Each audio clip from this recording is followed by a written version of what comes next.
Hey everybody, we back again. We back. I'm Spencer, and of course we have our licensed clinical therapist, Naz. That's me, Dr. That Nas. is you. Wow. And this is the Different Spectrums podcast, where we talk about movies, shows, and the mental health aspects that surround them. We also like to have some laughs, so don't take us too seriously. Or do. That's up to you. There you go. Also, don't forget to run up those likes for us. We'd really appreciate it. So, today, before we get to our guest, shout out to all of our collaborators. We have a lot of them. We've got Bub's Naturals, Cure Hydration, Pinfinity, Silver Dollar Candle, Two Nerds Candle Company, and Cat and Raven Company.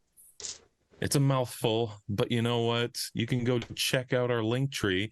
All of our links to our great collaborators are on there, and you can get up to 20% off your entire order if you use the code DSP or DSP20, or just by clicking the link in our link tree. So go check them out. So today we have a special guest for the show. He's a licensed clinical therapist. He's also the co-founder of Viva Mental Health, which is a multi-state mental health practice. He's also an author who has a book coming out November 7th by the name of Self-Care for Black Men, 100 Ways to Heal and Liberate. Please welcome Jor-El Caraballo.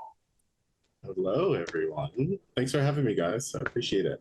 Yeah. Welcome to the show. We got, he can spell where he can spell. You got a book you can spell.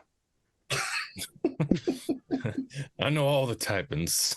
I can type it all. I know all my letter words. I know them all. A little bit. Well, that's one of. We're 1 for 3 on the show now. People Yeah, can actually type. at least one person can spell on the show. I don't know where commas go, so don't. I just have run-on sentences. Listen, don't talk to my editor. Don't talk to my editor. Don't talk to your editor. Okay. Fair enough. Mm-hmm. We've been there. Yeah, I'll just capitalize the random letters at this point. I saw it in a meme. I swear to God, I thought this was capitalized.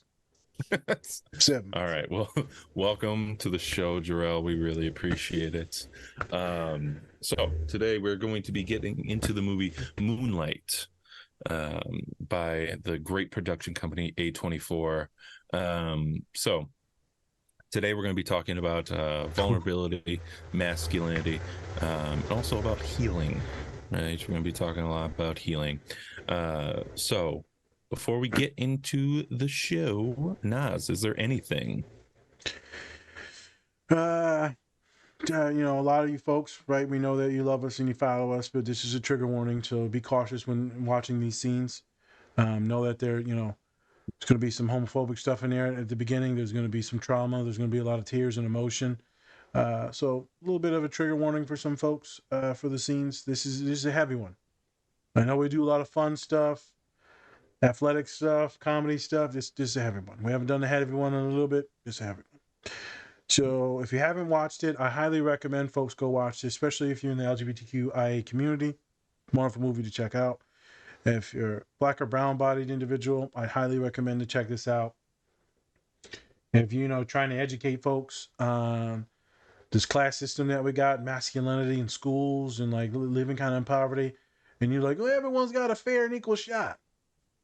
As one of my clients told me the other day, they should just try harder. Ooh.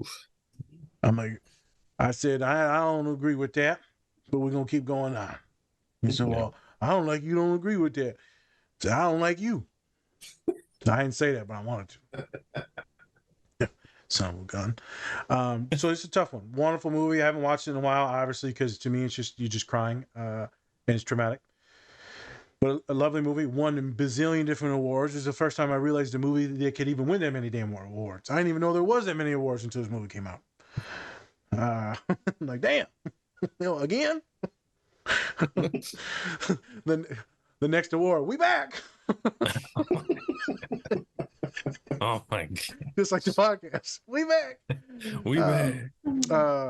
So I'm excited to get into this. Been wanting to get into this. I'm really excited for Jor-El to be with us today.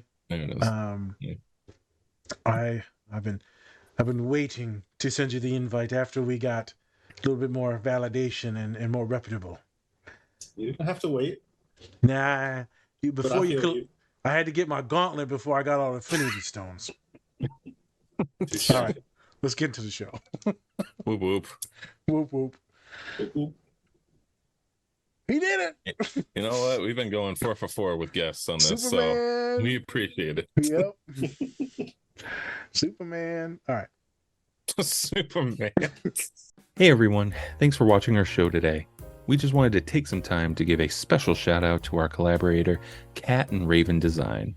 They are a small queer-owned business that specializes in LGBTQ plus pride soaps. They have great designs, some that even look good to eat, but don't. You can get 10% off your entire order if you use the code DSP or go to our link tree. Help support this great small business and help give back to a great community.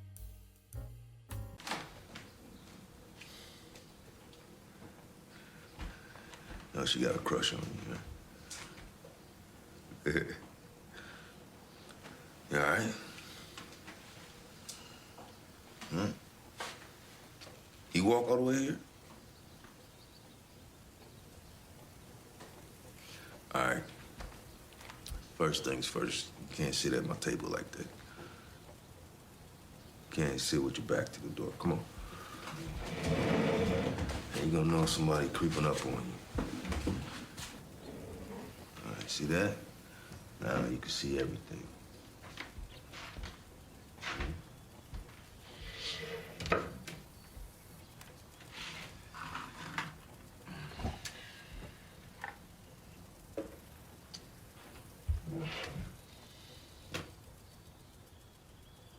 What's over there?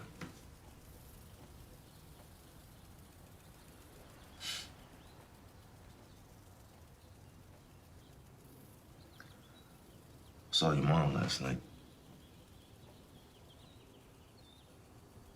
I hate her. Yeah, I bet you do. I hated my mom too. I miss her like hell now, though.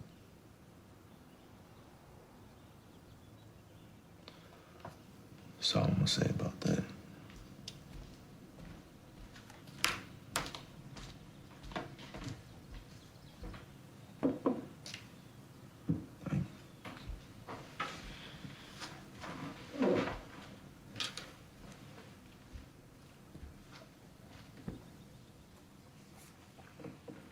What's a faggot?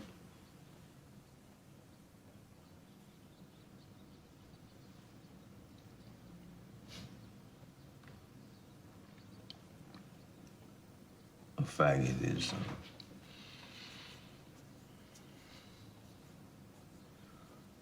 a word used to make gay people feel bad.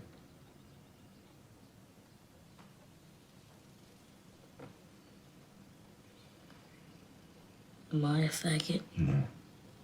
No. You could be gay, but you gotta let nobody call you no faggot. I mean, unless...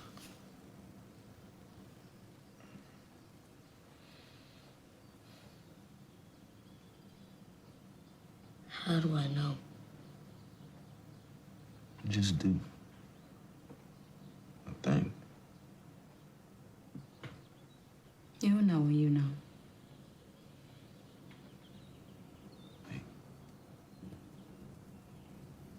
You gotta know right now.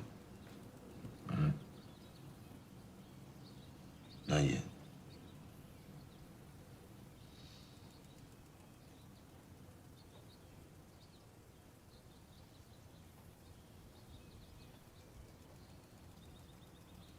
Do you sell drugs?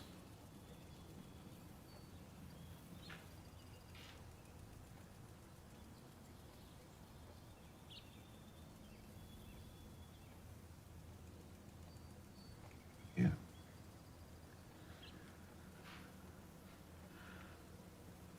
And my mama. She do drugs, right?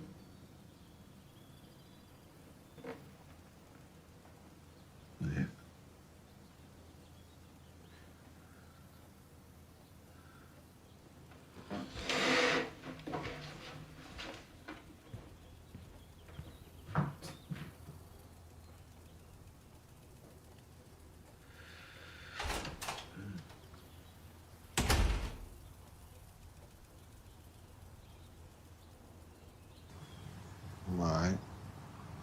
you sleeping?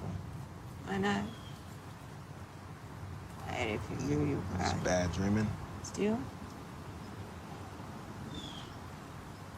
You ever thought about talking about it with somebody? I mean, maybe not even like a counselor, maybe somebody like your mama. Yeah. Yeah, it sounds funny to me too. You talked to Teresa? Yeah, How's she doing? good. Good.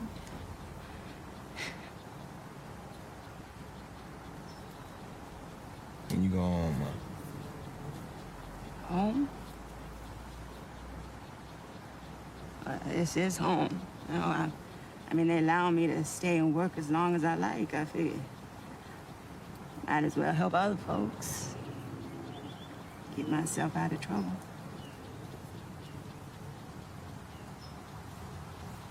That's good, Mama. Yeah. Yeah, I think it is too. I really do.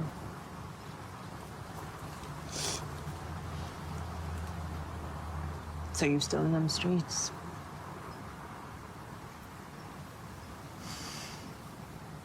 You come all the way the hell to Georgia to have you fall into the same shit, Chiron. I'ma go. No. You gon' listen. To who, Ma? Huh? To you? Really, though? Please. Please.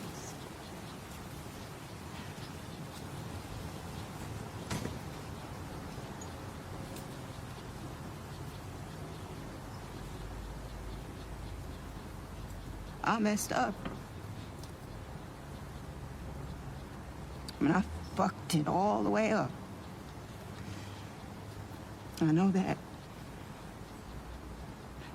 But your heart ain't gotta be black like mine, baby.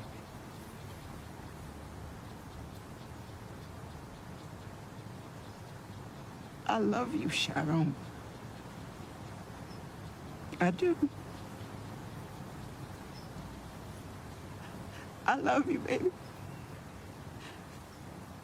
I mean, you ain't gotta love me. Lord knows I did not have love for you when you needed it. I know that. So you ain't gotta love me.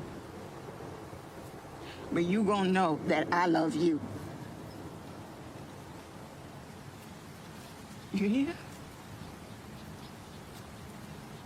You hear me, Sharon? I hear you, Mama.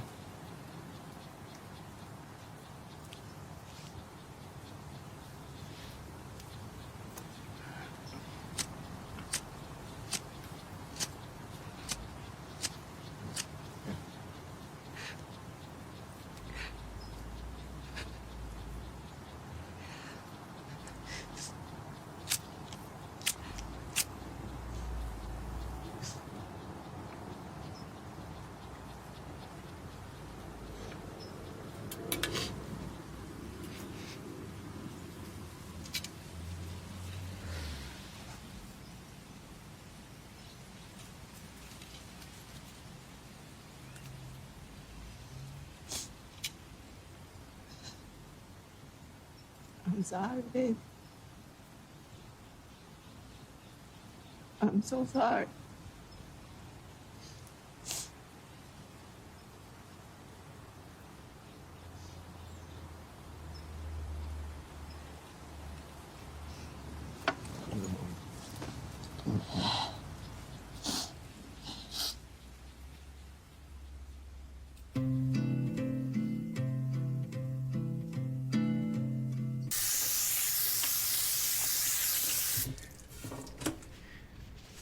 Who is you, man?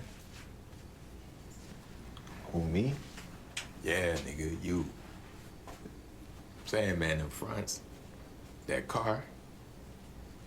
Who is you, Sharon? I'm me, man. I ain't trying to be nothing else. Oh, okay, so you hard now. I ain't say that. Well, then what?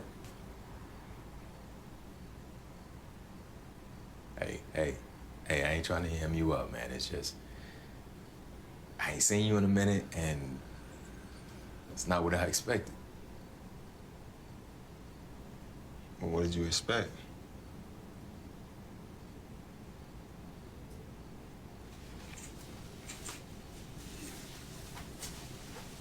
You remember the last time I saw you?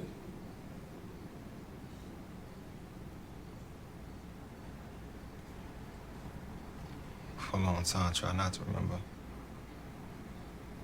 I tried to forget all those times.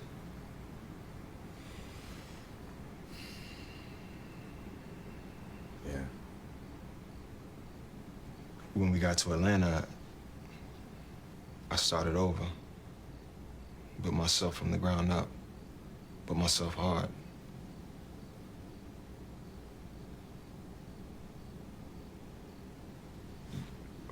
What about you? Me?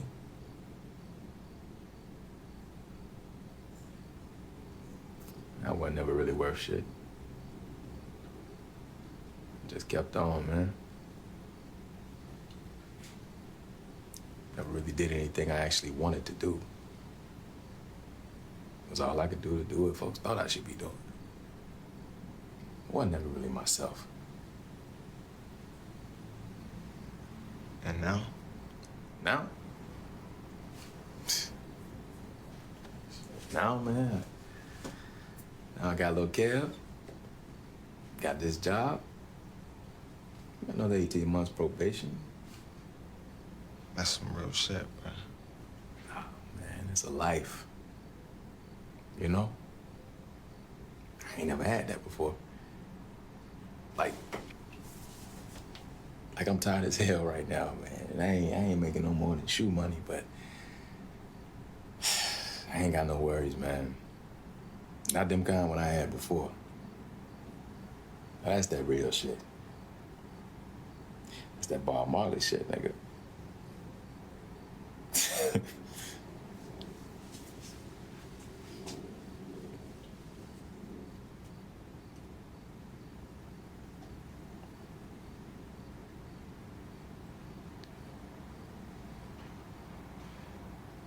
You the only man that's ever touched me.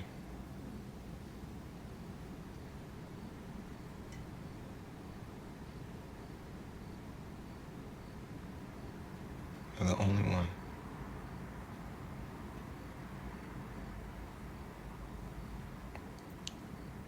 I haven't really touched anyone since.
Hey everyone, before we get into the show, please check out our collaborator, Bubs Naturals.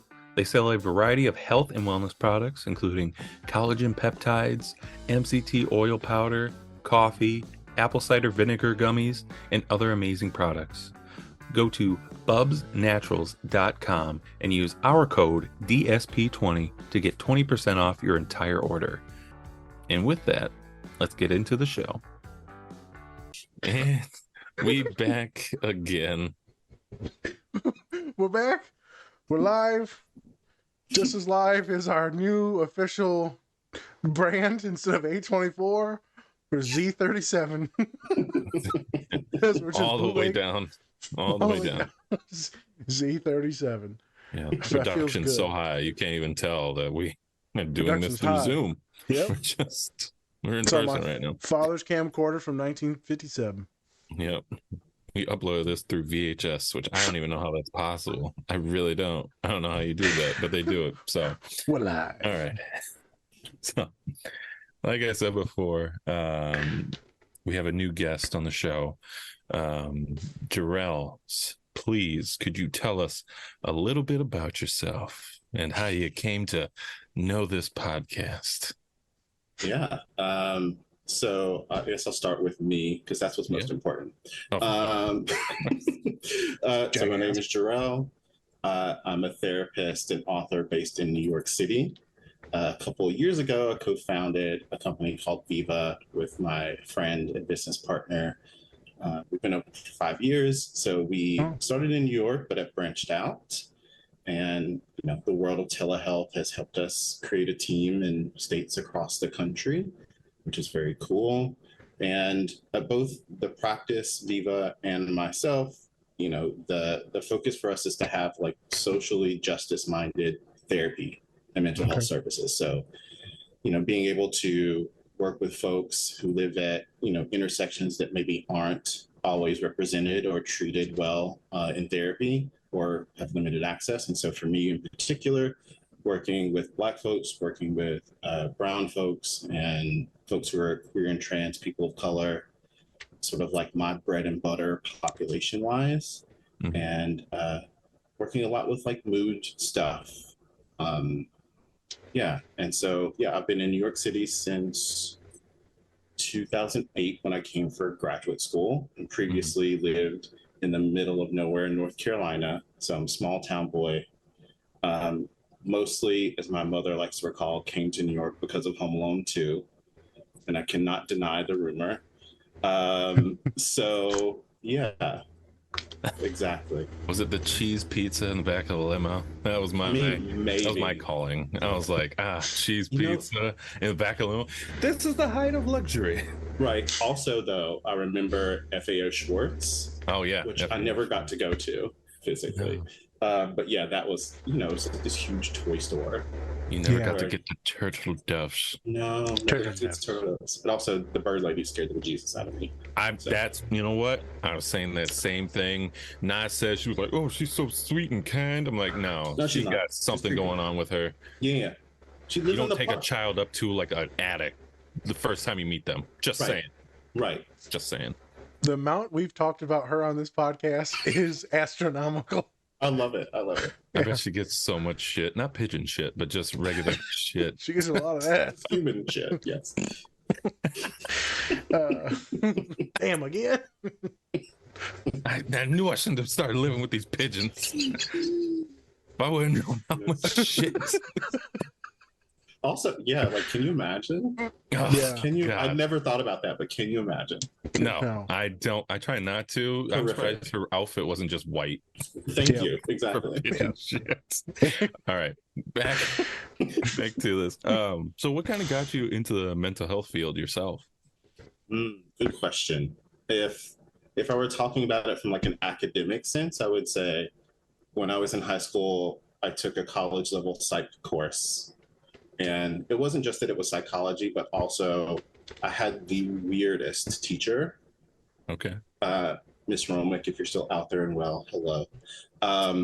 But she was so weird and like had this distinct personality, and she was doing something that was helping people. And I was like, okay, this is where I converge, where I can sort of like be myself and do some good in the world. And I think make use of my natural like things I had going on naturally. And so to take it, out of the academic realm, like I see myself as a highly sensitive person. Okay. So we talk about spectrums and things like that as well. I was always very sensitive as a kid. And so as a, Black, brown boy, Bible Belt, very strict, not very strict in terms of like enforced, but very prescriptive ideas of masculinity, around emotional availability. And here I was from a very young age feeling a lot, being very touched by things, moved deeply by like music and art and things, even as a young person. And so really psychology helped me make sense of both what I was feeling and doing and interacting with the world. And then I realized I could apply that to help other people. Yeah. Okay. Yeah. So what would you say? So you have a book coming out November 7th. Yes. How have you taken like literary courses before? So you have written a book before. How was that kind of experience doing that at first when you haven't really written a book before? Terrifying, to be honest. The opportunity presented itself because the publisher had seen something I had contributed to before, written before, and they're like, "Hey, let's have a conversation about some things," which is pretty atypical for authors these days. But so I was very fortunate in that way. But yeah, it was a very scary experience. I'm not a naturally like very outgoing person. I'm pretty reserved and introverted. So the idea of doing something that sort of like exposed me to a greater amount of people was very scary, but also aligned with me, like purpose wise, having conversations about mental health, about wellness, especially from a person who looks and sounds like me, has always been really important to me. And so it's first one was very scary. Second one coming out November 7th, Self-Care for Black Men, a little less scary, but scarier in some new ways as it's got a little bit more traction. Right now this is a second book, right? And so there's a little more interest and things going on there. And so, more talks and events and all that sort of stuff. And so it's really interesting just to be at this phase where, we'll see how it all pans out. Okay. And do you kind of see your writing as therapeutic in any way, especially kind of about like your topics that you're talking about? Do you kind of use it as a kind of therapy session for yourself? And do you kind of recommend writing to your clients whenever, you kind of see them? Yeah, I think for me, I think in some bits it's therapeutic for me. Okay. In large part, at least so far in my writing career, my goal is to write directly to a person who probably needs to hear certain things and who wants guidance and support. And so I really try to sort of show up in a very authentic way to me. And, trying to be both like obviously cognitive, but also like heart-based. I'm a mushy person, actually. So if there are like mushy things or deep things that I think are important to say, writing is that place where I can really channel all of that. So hopefully it is therapeutic for people as they learn more about themselves. And hopefully my goal is to have a lot more self-compassion for themselves. Okay. And how many books do you think you're going to be writing in the future? Don't ask me that. Or do you want to write in the future? Let's go with that one. How many do you want to? I don't know. Ask me in like 6 months after this guy has been out. Yeah, I'm not sure. It's really interesting because I'm discovering myself as a writer in this whole process too. Because I haven't had a lot of opportunity to, especially a long form something. So now that this is a thing that's happening, I am sort of questioning, like, how much of this do I want moving forward? Like, what makes sense for me? Yeah. Okay. Yeah. Well, so I have to get to this question now. So most of our audience would probably say are on the nerdy side, a little bit of nerds. All right. Appreciate nerds. Yes, and we love them too. Hey, all of you out there, we love you. So, there's your name kind of pops up on the nerd files just a little bit, just a little bit. So how did your parents kind of come up with the name Jor-El, and what made them want to pick the father of Superman to be their son? Yeah, I don't know. I really don't. I don't have like a good story for this. All I do know is that my dad obviously is a big Superman fan. I think he's from Puerto Rico, and so I think that like Superman was probably a really iconic character for him growing up, right?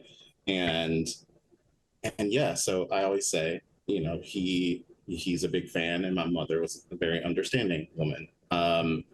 And it's just so interesting because there are so many variations of my name.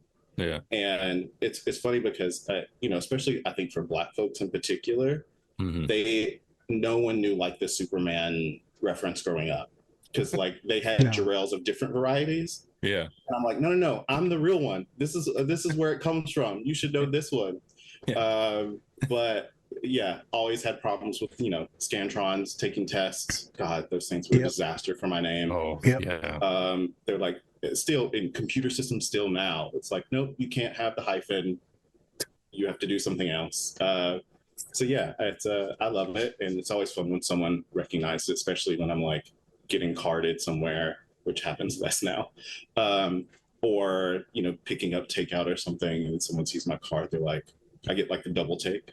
Yeah. So like I had a delivery guy come by the other day. He's like, so, I just want to ask. I was like, yes, that's where it's from. Yes. But by the way, I dropped your pizza, but your name's cool. Right. It's no longer good, but your name is very cool. Yeah. He's just like, I dropped it like it's destroyed, just like Krypton. Trauma. Yes. Get his name. I can see that the name stuff can be traumatic, especially since it can mess up on you all the time. I'd tell your mouth, thanks for the trauma every time I fill something out. No, like school was something else. Yeah. All the forms. Yeah. I believe it. All right. Well, thank you for being on, and can't wait to get your insights on Moonlight. Sure. So with that, let's get right into it. So let's get in it.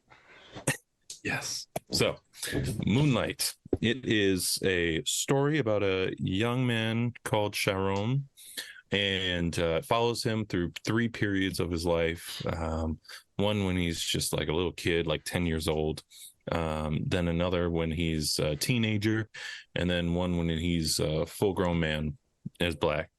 And so we're following him and his life, and he is a young gay man who's living in Florida and in more of an impoverished area, right? And so he's going through not only having his mom being a drug addict, but also, trying to not be, he can't really be himself, or else, threats from everywhere around him get to him, right? And so we're following him in his life, and we're kind of seeing how he's navigating through being gay, but then also having trouble at home as well. So one of his, I would say, one of the people that tried to help raise him or just kind of guide him through life is Juan, played by Mahershala Ali,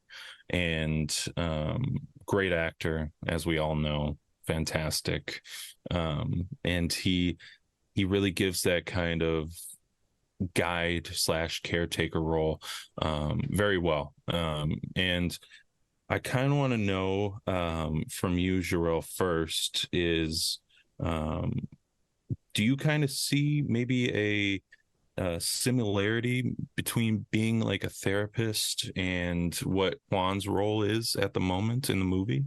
Good question. I think, I don't know if I would say I necessarily see that similarity for therapists in general. I would definitely say, like, for me, being able, because one of the things I appreciate about Juan is there's a level of tenderness and attentiveness that he shows to Chiron.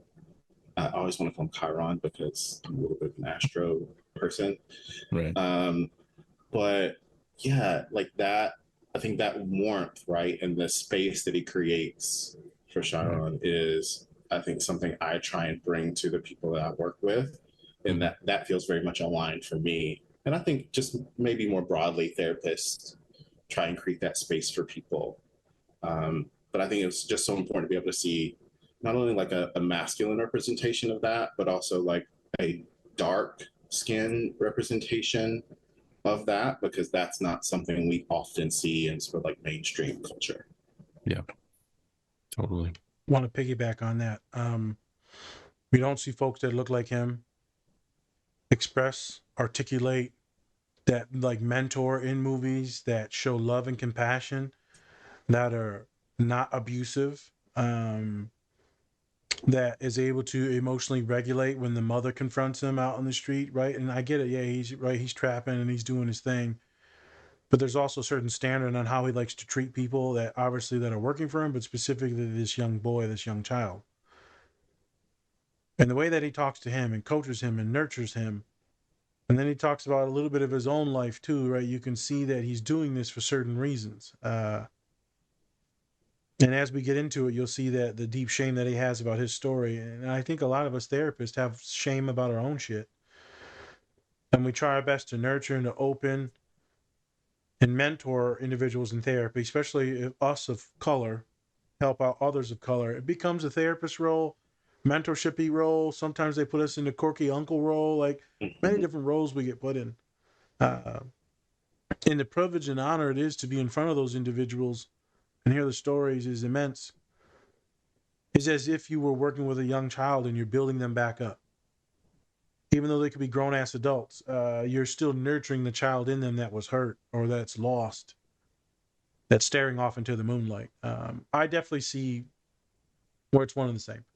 As my mentor told me in graduate school, she said, this is what you will represent. These are the people that you will help.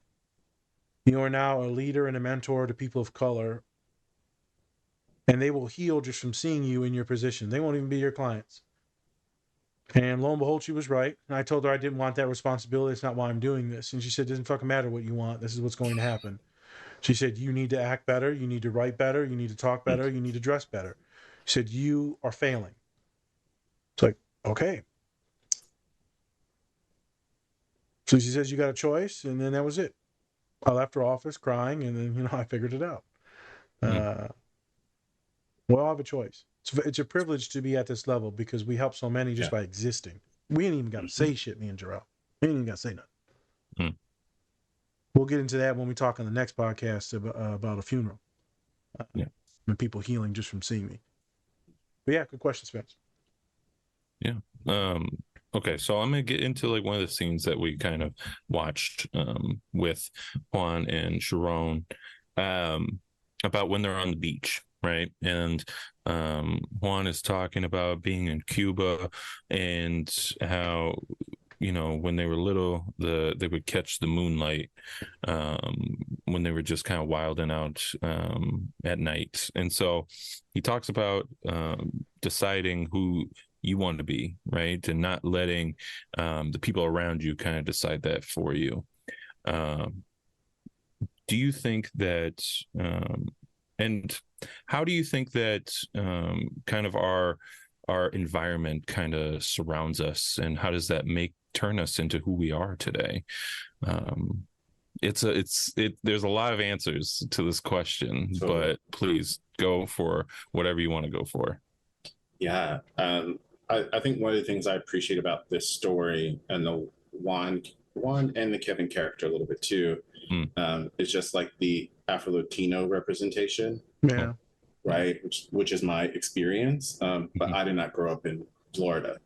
I grew up in the middle of nowhere in North Carolina, where there was one Mexican family who moved to my town in middle school, and it was like revelatory. So, so thinking about being like biracial in some aspects, sort of multicultural, and that being, and how you see yourself being almost dictated by your environment, Yeah. Is I think one of the sort of underlining themes of this story. And I really appreciate like this conversation because I think it offers Chiron the possibility of creation, right? Mm-hmm. He's really trying to create space.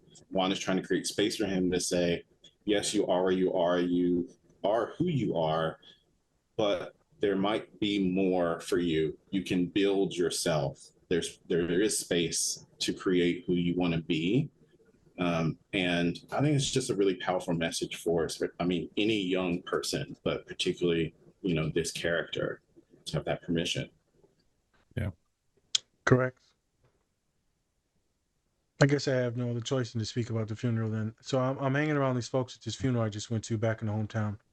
Mm-hmm. And, some people come up to me. I'm trying to withhold a lot of stuff. But some people come up to me and, hey, man, I want you to talk to my kids, man. And, they're getting ready to go to college. I think you'd be a good influence. Could you coach them, talk to them, whatever? I said, yeah, man, I got you. And then they start going into all the shame about, fucking up in life and not getting educated and dropping out and slanging and banging and selling drugs, violence, imprisonment. And they're like, hey, man, I ain't got nothing to offer this kid, but I want you to talk to them. I'm like, yeah, man, it's easy. Don't worry about it. He's like, no, man, you don't understand. Like, I appreciate this. And it's coming from you, right? Someone that knows about some of this shit and you've seen it. And I said, I got you, man, chill. And he said, you don't understand, man. I said, I do understand. I said, my father told me when I got that doctorate and we went back to the tombstone of my father, my namesake, grandfather, said, I got no more shame. I feel good. I can like live life and hold my head up. And, when people come talk to me, I don't have to put my head down like, oh, I fucked up in life. Pops can walk around like, yeah, fuck you. My son's good. I'm good. So I was telling, right, one of the younger guys, like 40, I said, don't worry about it, man. Your girls get these education, these degrees, which they about to get. They about to get, you go hold your head up. Doesn't matter what your past was. As long as you're doing okay now, and these girls are going to be successful. So you messed up. But they're supposed to do better than you, which they are. You did pretty good. You did okay. Mm-hmm. I get it. You fucked up. I get it. So why do I bring this up? Because Ali obviously is like, hey, you've got choices and you can decide who you want to be. You don't have to become like me, even though he does. You can be more. You can be more than what this environment makes you. You have this opportunity. You don't talk about that. I think maybe as more affluent people, it's just like kind of written in the thing where when you come from our settings, we want you to be better than us. Yeah. We don't want you to be in our situations. We want you to get these shiny degrees, educated, healthy. We want you to go live in the suburbs. And so I feel like he's also preaching to him at a young age. Try not to, become a monster. Mm-hmm. Try to become more than what I am, but still have that really good heart that you have. Because the kid, Chiron, is one of the sweetest humans you'll ever see. Yeah. As Kevin says later in the show, this isn't who you are. Yeah. This isn't the man that I thought that I knew. Your environment dictates a lot, Spencer. Yeah. As people tell me, people of color or poor people, you just figure it out. And sometimes I just wish I could just take them back to these environments and say, here, restart the clock. You sit here, I sit in your shoes. Let's see if you make it out. Mm-hmm. Because people will be like, Naj, do you think you could make it? If you were to restart things or do things different? One kid said, can I make it in your shoes? I said, kid, I don't think I'd make it in my shoes again. I don't know how the hell you'd make it. No disrespect. Mm-hmm. But I soon would rather die. I would rather die than go back. People are like, would you like to restart your life? And then you get to make all your choices again or make $10 million. I'm like, give me the $10 million right now because I'm not going back to that shit. Yeah. I'm not going back to trauma and loneliness and education and violence. I'm not going back to that. But yeah, so be it. You think you can make it. The environments are very hard for a lot of us, especially if you're a softer, more sensitive young man. Mm-hmm. Because masculinity and dominance is a currency. Mm-hmm. Right. And that's how we live. And so that's how I lived in a lot of different things. And, it's a horrific place to live as well. Mm-hmm. Mentally, not in the thing. Go ahead, Spence. What were you going to say? I mean, I just thought that, people that kind of ask you that question kind of lived a nice life, kind of asking that, right? Would you want to go back to all the trauma and terrible things that you went through and redo it? It's like, why would you want to go back to like a nightmare? Would you want to go back to that? Would you want to revisit? No, of course not. Because obviously that's a terrible time, and that's why you wanted to get out of that situation, is to not go back. Correct. For the most part. But instead of, now you don't have to go back, but you can give back. And I think that's something different that people can really kind of get back. And then now you can give that knowledge, kind of like Juan does for Sharon, kind of giving that knowledge and being like, hey, I did these things because I had to. Now you don't have to. Right. But, and like you said, at the end of the day, he does, but, he might have done it for different reasons, obviously, than what Juan was really doing it for. So if his Juan and his adopted father was still there, I don't think life would have been much better. Yeah, I think so too. Yeah. He probably wouldn't let him do that. Yeah. No, he probably would have let him do a lot of stuff. He probably would have soothed him and talked to him, and he still had his mom there. It wouldn't have happened. Or Juan would have went up in there and handled them boys. Oh yeah, he most definitely would have handled them. Yeah, he would have handled them boys, and they wouldn't have touched no one. Mm-hmm. So things would have been different. But everyone says God has a plan. I don't really like that thing. But a lot of bad shit happens. A lot of life is very unfair. As I told the client the other day, as I looked at her, I said, "Life sucks." She said, "I agree." And so I don't want you to miss out on this thing that you were supposed to do this weekend, because then you would take the joy away from yourself. Don't do that. Go to this thing that you said you were going to do. You'll handle the issues with your family, but don't cower out on this just to have things easier. Go have fun. Life is already too hard to not go have fun. Do what you need to do. She says, okay. So hopefully she does that. But yeah, it's tough. These situations are tough. Life is tough. Bad shit happens. Mm-hmm. Yeah, bad shit happens. And then you have to, I always kind of frame it as like, and then what? And now what? Right? Now this horrible thing has happened, or like these circumstances have changed, and now what? Right? It's not over, you're not done. What now? And I think just giving people that nudge, like there's still something for you here.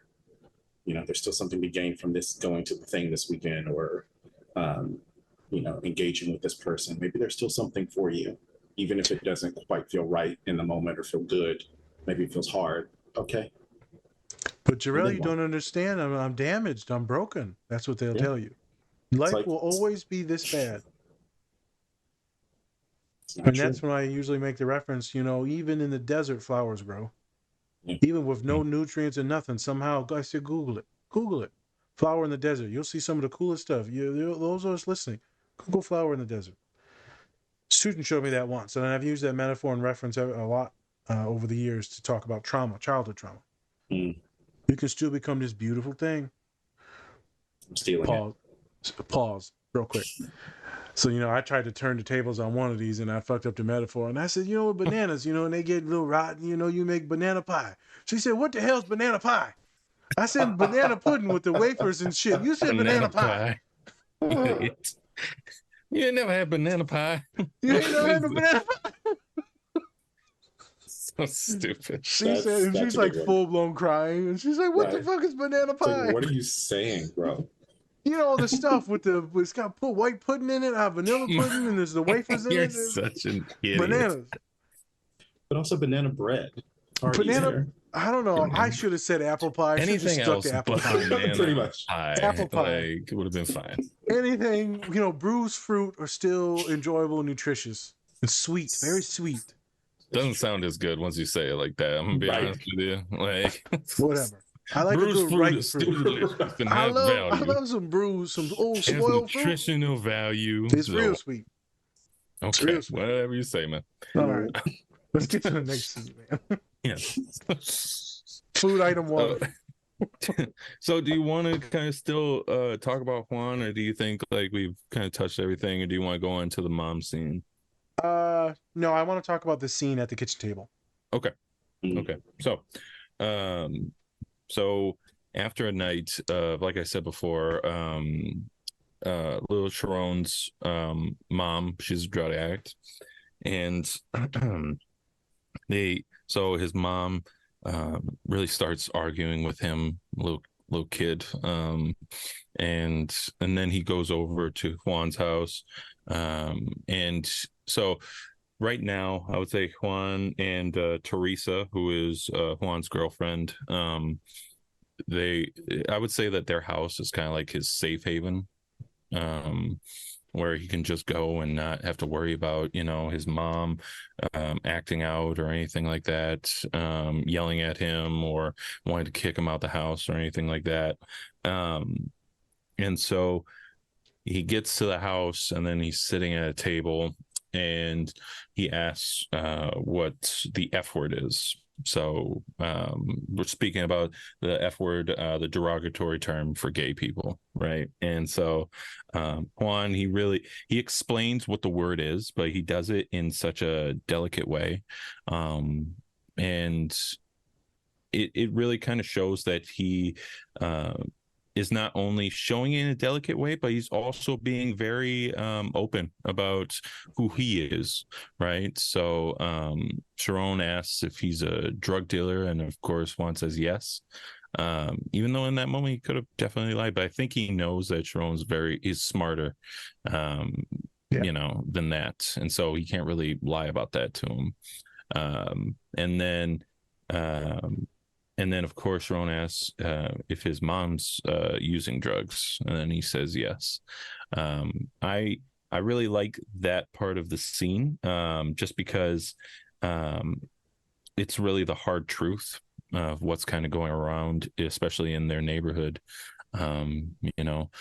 People giving out drugs to mothers, fathers, sons, all that type of stuff, and now Juan is really kind of seeing the after effects of what he's doing, and seeing that Sharon's mom is the product of, the environment, or just overall, the thing that he has to do to try and survive that neighborhood.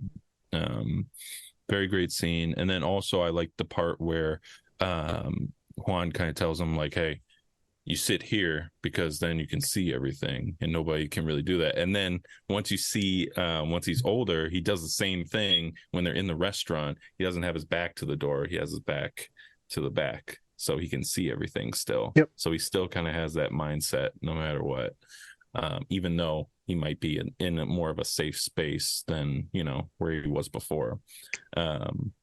So still kind of going off, like, what do you think about this scene overall? Do you think it's like more like, especially when you have like different clients and things like that, do you think that this is like a realistic scene, kind of having that person there to kind of walk them through things, even though they might not know what it is, or like they're just, kind of new to the world, and they're still want to ask questions, and you really have to be honest, even though it's a hard truth that you have to tell them?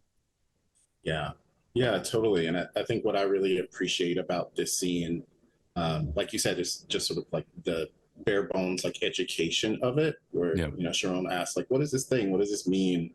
Mm-hmm. And Juan is just honest. He's like forthcoming, but also matter of fact about it.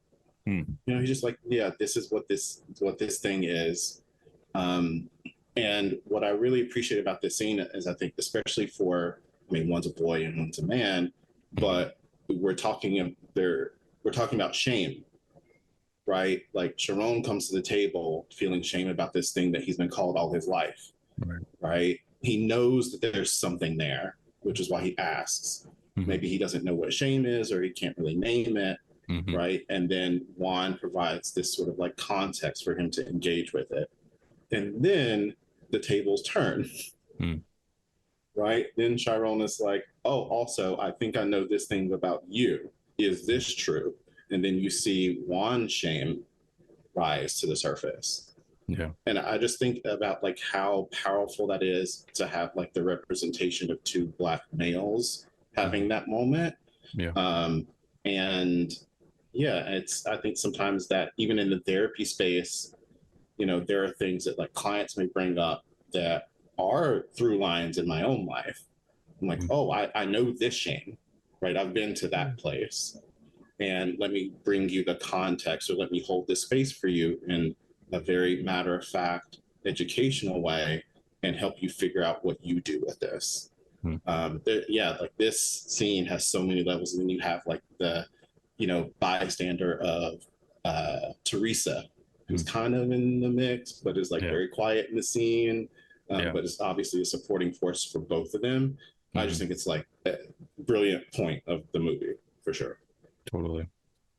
Yeah.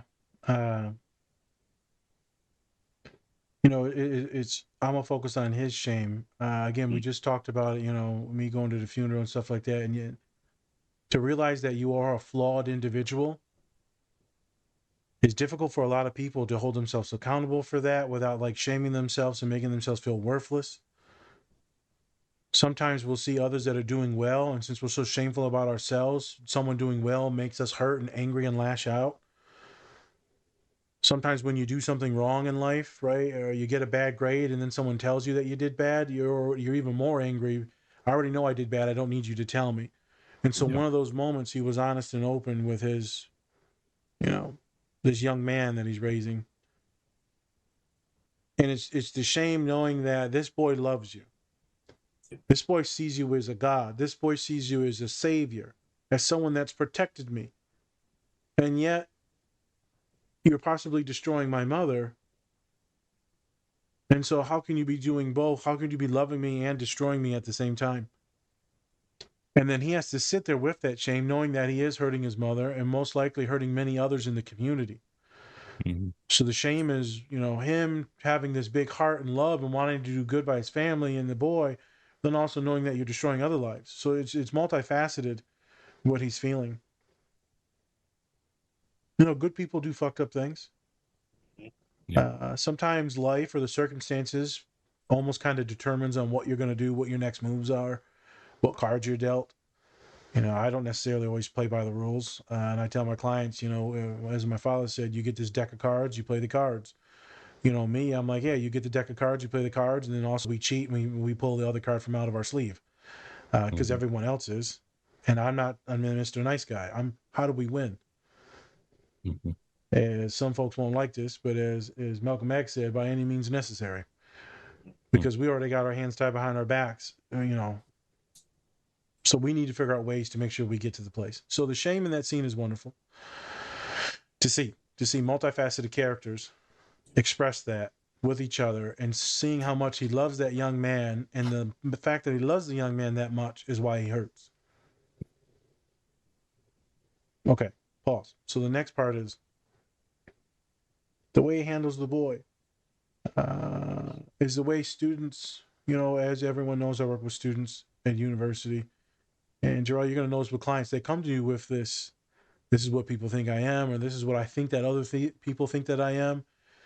I'm terrible, I'm a monster, I'm worthless, I'm too ugly, I'm too fat, I'm too dark.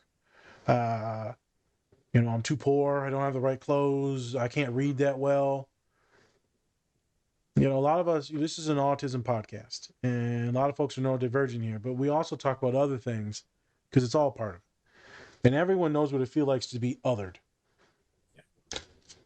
Then you're black and you're queer, and the kid's getting bullied and picked on. And as Spencer said, they're running after him in the first scene. And it's a lot. It's a lot. And so he's telling the boy it's okay to be this other thing that's not normal for young black men. For those of you who don't know, Afro-Latino is we're being Latine, so Hispanic, Mexican, Colombian, Dominican, Puerto Rican, wherever it is.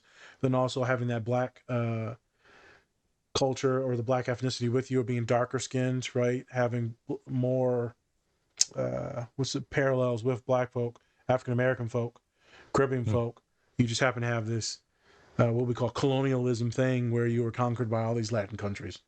But that's a different story for a different day. Conquistadors, different day. So that's why Latin that's why there's so many of us and so many different variations, and so white and black and redheads, and just thank you for conquering everything. That was sarcasm. For him to teach the boy You might be this one thing, but you're not the other. There's very few words I don't like saying. And the F word, that one I don't like saying. A lot of us in our culture, right, like saying the M word as well, and it's fine. But there's a certain way that folks will say it where it has the horrific racist connotations. A lot of folks ain't cool with that. Some folks say omitting certain words only gives it more power. Yes, no, I still ain't saying that shit. The fact that this really masculine dude, he's like, hey man, it's okay for this. You'll figure it out. Can you imagine, Jor-El, if we actually had that in our lives and growing up more? Maybe you did have it, but having that from other places, though, it's just this full-on acceptance and validation. Like, there's no judgment. It's like, it is what it is. Right. That's not a thing. Hey everyone, I wanted to give a special shout out to our collaborator, Two Nerds Candle Company. Not only do they have great products, but they are also giving back to a great cause. You can tell that they take a lot of pride in making their candles. My favorite is Spock's Monday Coffee. They are also donating 10% annually to support Women in STEM, which stands for Science, Technology, Engineering, and Mathematics. You can use our code DSP or go to our link tree to get 20% off your entire order. We think that this company is great, and we think you will too, so go check them out. Hey, are you a nerd? Do you like pins? If you're like any of our followers and you said yes, you should check out our collaboration with Pinfinity.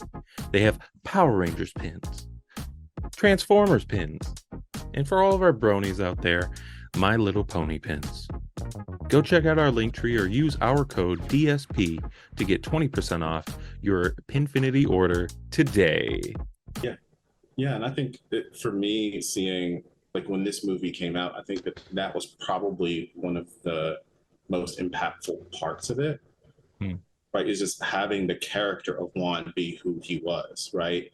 Because and it's weird because it also, the only way that it worked, I think, for people to receive it was that he also could not be soft. Right. Yes. He couldn't be seen as soft in order for people to receive his like tenderness towards Chiron. And so that's kind of messed up, right? In that way in the culture.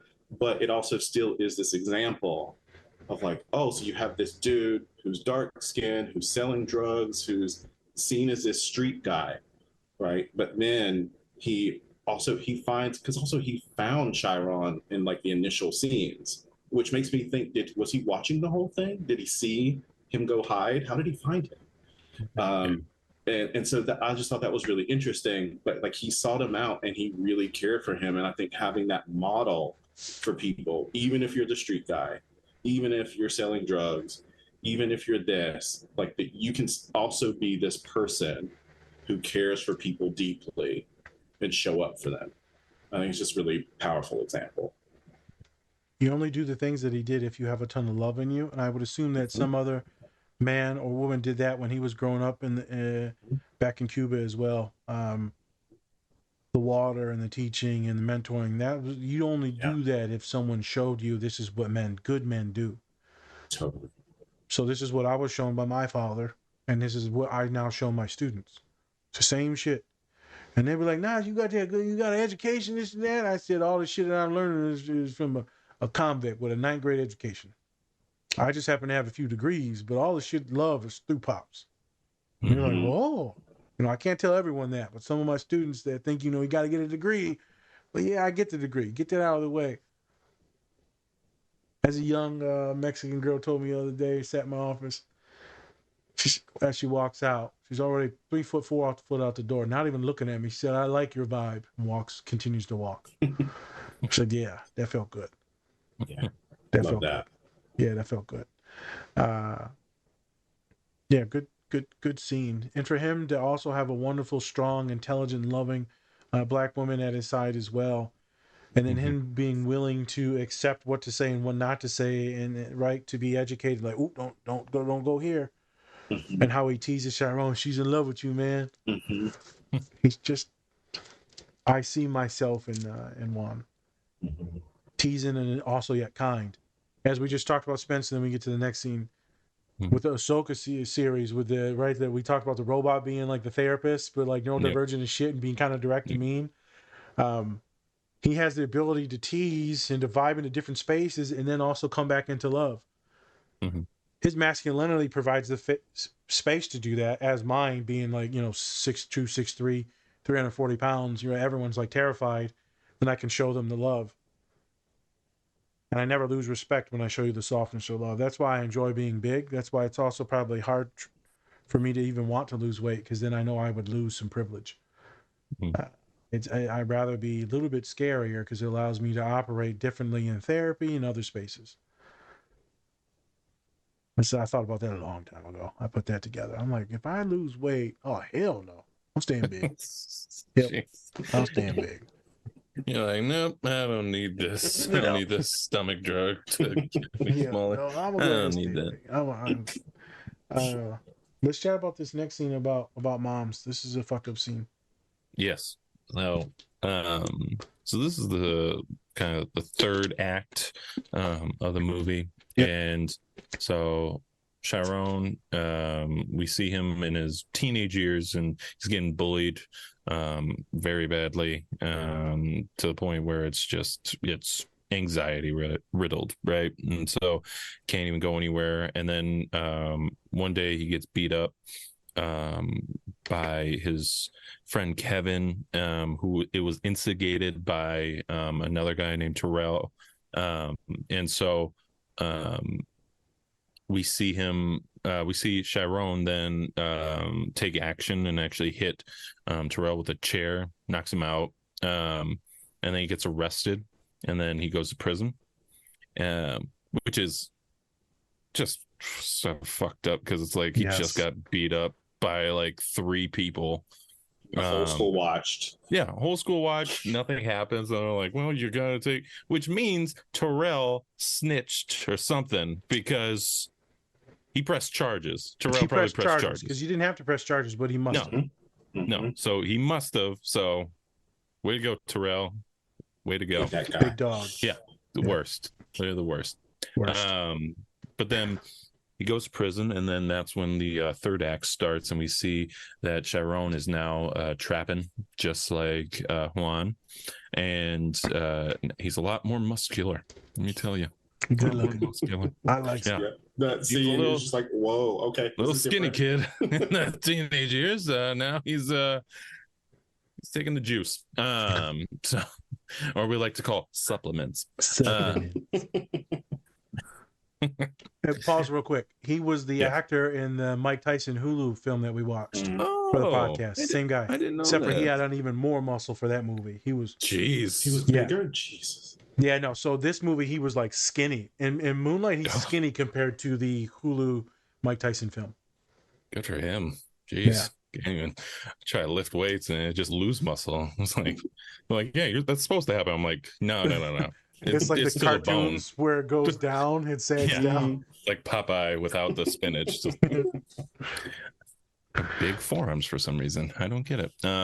But and so now we see that Chiron's mom, she is rehabilitating currently, and we see that she's finally kind of taking responsibility and accountability for her actions, and saying how that she never really got to love Chiron all that he needed to be loved, and that now that's and that's really playing a part into like what he's doing now, trapping and doing the same stuff, kind of reliving that cycle of having that environment. And so now we see that we see not only Chiron's mom crying, Paula, she's crying, but then also Chiron's crying as well, because he's finally having that moment, right? Instead of just being hard all the time, he's actually starting to soften up just a little bit. And so, and that will play a role into the last scene that we watch, but for right now, not kind of getting into anything specific, but how crucial of a role does a mom and a father have kind of growing a child up, especially in the environment that Chiron is living in, things like that, where you have all this negativity around, right? And you think that you'd go home and you'd have some positivity there, but there's negativity there too. And so when she says she's kind of surprised by like he's trapping too, I was like, are you though? Because there's a lot of negativity going on everywhere. Like, was he like, how else is he supposed to navigate this world, you know? But my question is just how important are these family kind of dynamics when we talk about, kind of clients that you see or just in general for your life? Yeah, I mean, it's a very cliche thing to say, but I think the influence of parents or primary caregivers cannot be like, we can't talk about that enough. Which is so funny because almost every client I start working with, like, oh yeah, but that was when I was a kid. This is not important anymore. Like almost invariably, people are like, yeah, this doesn't really matter. I'm like, are you sure? And then later, the pieces come together, obviously. Right. But yeah, it's the primary way that we learn to relate to the world is through these people, right? And there are models for both like how we see ourselves. I think especially for younger kids in terms of like gender, and that's where we get those ideas from, even if they're not consciously talking about this is what boys do, this is what boys don't do, etc. And yeah, I just think it's so impactful. And I think, in my work with clients, I often talk about like this dynamic of having a parent who couldn't meet your needs, right? Whether they were actually like neglectful, whether or not like family services was involved or not, but like having that gap between these are what my needs are as a child, and here's what you are offering as a parent. And having a gap sometimes, and for some people, is larger than others, right? And one, I think giving people the permission to acknowledge that there is a gap. Because I think, especially for Black and Brown folks, it's really hard to acknowledge that disparity, because especially with an outsider, right? Because then you're sort of disparaging your family, your culture in some way to a quote unquote outsider, someone who's different than you. And that's really hard for people to acknowledge. And I think then from there, figuring out, okay, what was that difference? What did you actually need? And I think it was just so beautiful to have a conversation like this occur, where you have a Black mother acknowledging these are the ways in which I messed up. These are the ways in which I could have been better for you. And him finally getting to hear that as an adult, right? It's like sometimes people don't ever have that conversation. No. Yeah. They don't. And it's hard for a parent to own up to that, to be accountable to that, to say that they messed up, right? It's hard. I get it why parents don't want to do it. And so sometimes it'll be a little bit more subtle, or sometimes they'll just start acting better or providing better. Sometimes when me and you have clients start setting better boundaries and respect and demanding things, so there's never really an apology, but sometimes they just start making those concessions towards the child and their needs. And sometimes that's enough. I feel like me and you probably deal with a lot of clients that are just like, why don't my parents act better? Why don't they love me?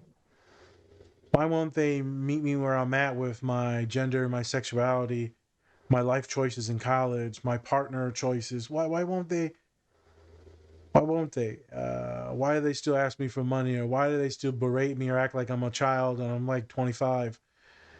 And I say some of these parents ain't got the skills. Just flat out. Right. It's not even about you, homie. Like they just can't. Some of them just don't have love to give because they're in so much shame. And I talk to them about, the different traumas that their parents with, and sometimes I try to lead them to a little bit of empathy, not necessarily forgiveness, a little bit of empathy. Because, some parents just don't have the juice to do it. And I say we need to accept them from who they are. Just like you want them to accept you, ain't gonna happen. But we can accept them and stop fighting against them and doing all this shit because you're wasting too much of your good energy on them that are probably never gonna meet you where you need to be. I get they couldn't meet you when you were young, but we don't even have to be around them anymore. We can choose our family. But back to what you're saying, Spence, family is massive. It can lead into poor relationships, poor partners, it can lead into defense mechanisms where you're super funny, you're avoidant from connections. It can lead into substance abuse because you're so traumatized that you just want to numb it. So you're drinking more alcohol, smoking more blunts. It can lead into many other horrible addictions. It can lead you into dropping out, or it can lead you to being highly fucking successful, super anxious, super obsessive, and super determined. It can lead you to being very hateful and spiteful. It can lead you to being more loving and open. It's not generalized one size fits all when the family dynamic is fucked up. Right. But one thing that is good universally is when a parent owns up and then they meet you where you're at and they support you like the mom does and says, I love you. You ain't even got to love me, no strings attached, but you're going to know that I love you. That universally is wonderful. When you go into drug rehab, for those that don't know, it's not just like, oh, you're just going to detox. You're going to be in group therapy, individual therapy, and you're going to be learning job skills. You're going to be journaling. You're going to be meditating. So people are like, how did she get wise? It was not that she just got off the drugs. She's also getting therapized herself. And in that means you have to do introspection and realize that you fucked up.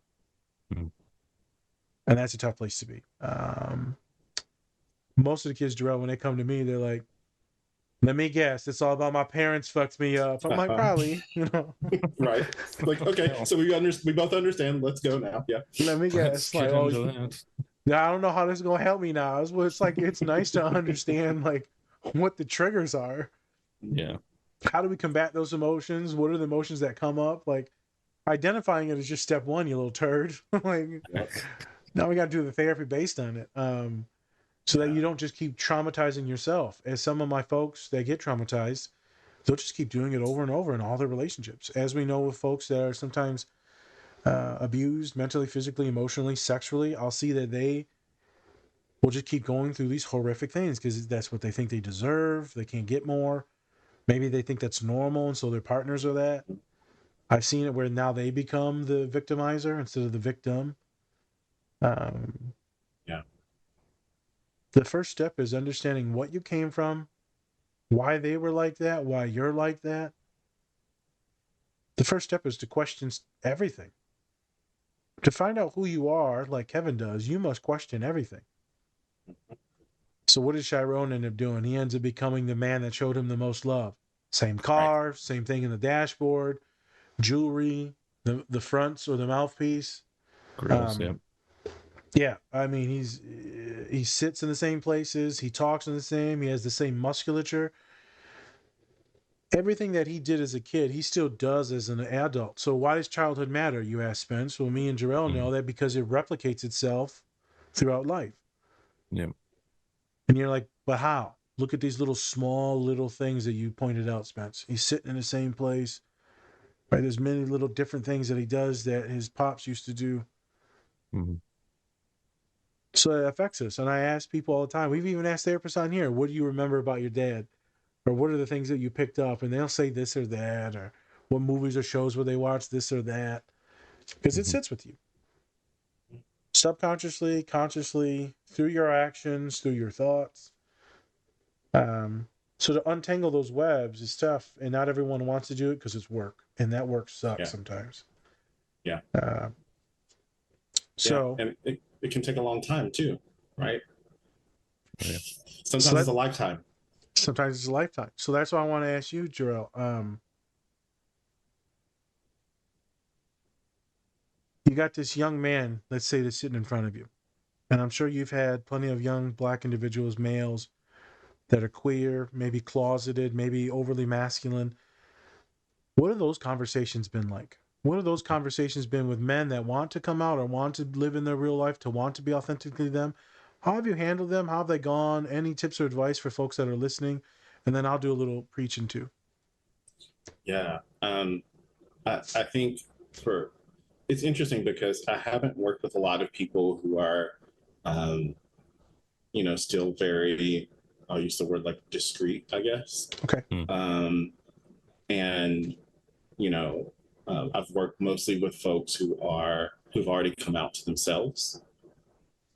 And so it's just, but it is interesting to think about even with that, and a lot of the work that I find myself doing around gender and sexuality is, again, helping people understand the messaging that they get from the locations in which they exist, right? Explain. So really starting to just name, oh, you think you're this way, or this is what you believe. Where did that actually come from, do you think? Right? And then like pulling that thread to helping them understand, well, maybe this thing that you think is just like normal and typical was a very specific script that was given to you maybe a million times over that you've also internalized, right? First starting there, and then inviting the exploration of, well, is this a script you still want to have? Or do you want to change it? And if you do, let's talk about how. Let's talk about what ways you can practice changing it or enact something that's different for your life. And so I find that a lot of my work is identifying those patterns and scripts and narratives for people, and then inviting them to explore that for themselves without judgment, without retribution, without concern, in the safety of the therapeutic space. And say, yeah, you can still think that if you want, right? Let's talk about what it gives you and what the risks or implications are, right? Then you consciously decide that, but unconsciously deciding that's probably not that good for you, right? Just as living, like you say, and replicating these sort of patterns and things from your childhood. We all do that unless you interrupt the process, unless you investigate. And that's what I find myself doing quite a bit. A lot of investigation and a lot of validating, a lot of teamwork, a lot of questioning in the dynamic, and then just you two figuring it out. I remember I was working with a human, a young man of color, and I'm like, hey man, I'm pretty sure you're gay. Like, I'm like, man, you're gay. And he said, no, man, people think that, and then I got what we call same-sex attraction. I'm like, okay. So that's what the word that they use in a lot of Christian, but specifically Catholic places. And so, right, they're like same-sex attractions. It doesn't mean nothing, I'm just attracted to that. And I said, but I'm still straight. I'm like, okay. So then we start breaking down some barriers, and I said, so what do you think that the gay folk don't look like me? I said, okay. So what do they look like? Well, they're little skinny white kids. I was like, okay. The more flamboyant, this and that, a lot of colors, right? It's a more masculine, button down, right? A thicker individual of color, right? And they said, they don't look like us. I use the word us because they look like me. And they said, oh, okay, so you ain't never seen no big brown gay folk? Nope. Never seen them. They don't exist. Okay. So let's pull out the Google, because they got this shit that they created, called I was going to say. So, right, I didn't know what private mode back then was, but I should have just been big, brown, and gay. Amazing. Bunch of crazy shit popped up. I'm sure. Well, put on the safe search. There we go. No, every image is blurred. Shit. We'll go ahead and bookmark this, bookmark that. God damn. Saw some stuff that day. I saw some stuff. Had to bleach my eyes. Oh my gosh. And it was the funnest experience, as we're both sitting there on these big ass double monitors that I have. And we're coming across these individuals, and it's like, I know a couple that are in pro sports that are gay.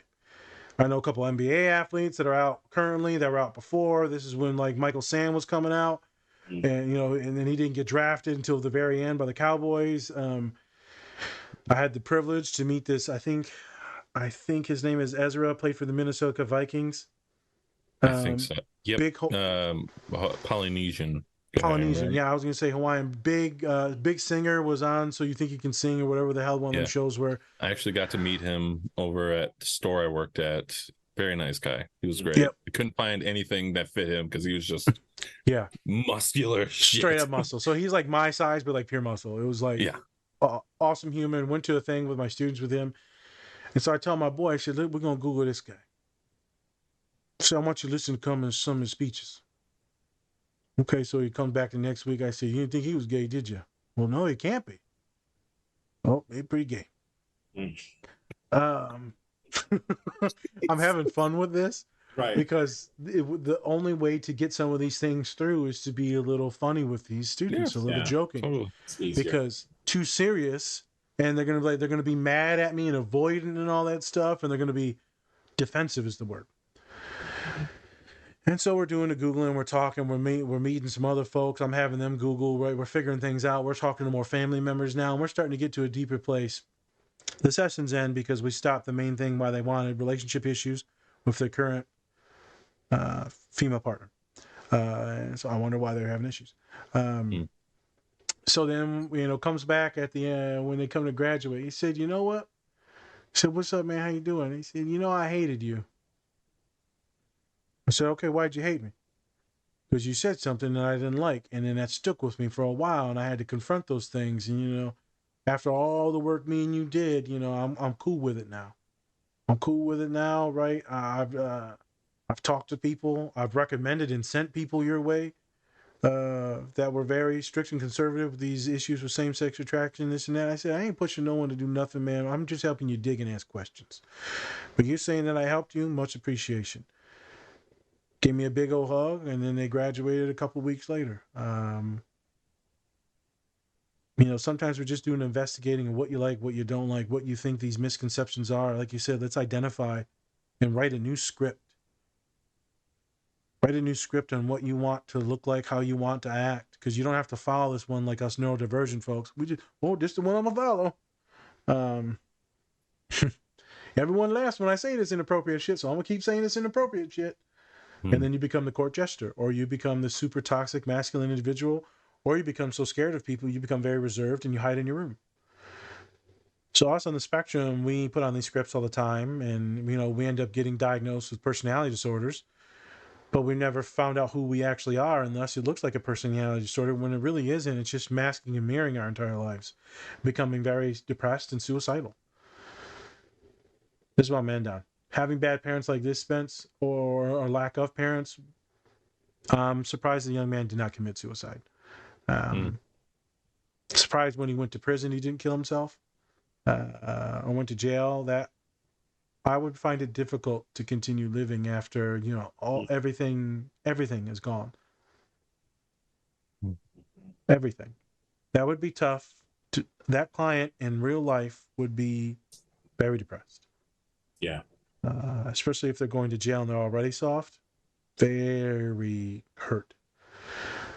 That's the only thing I didn't agree with some of the movie is that most likely, maybe his life is already forfeit because he's trapping. But I think they probably knew Juan too, so maybe he got protection through there.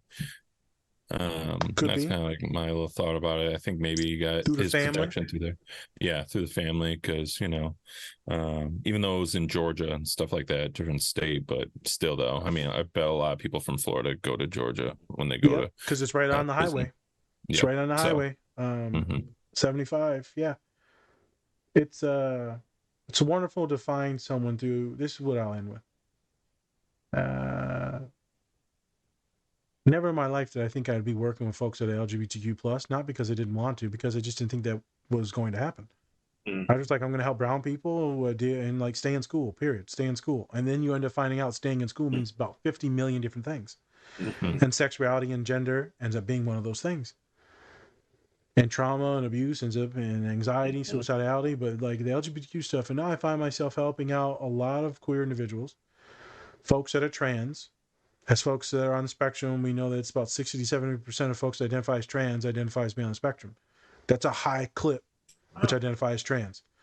And so if you see someone as trans, not that being trans means that you're on the spectrum, but a lot of folks that are on the spectrum are trans.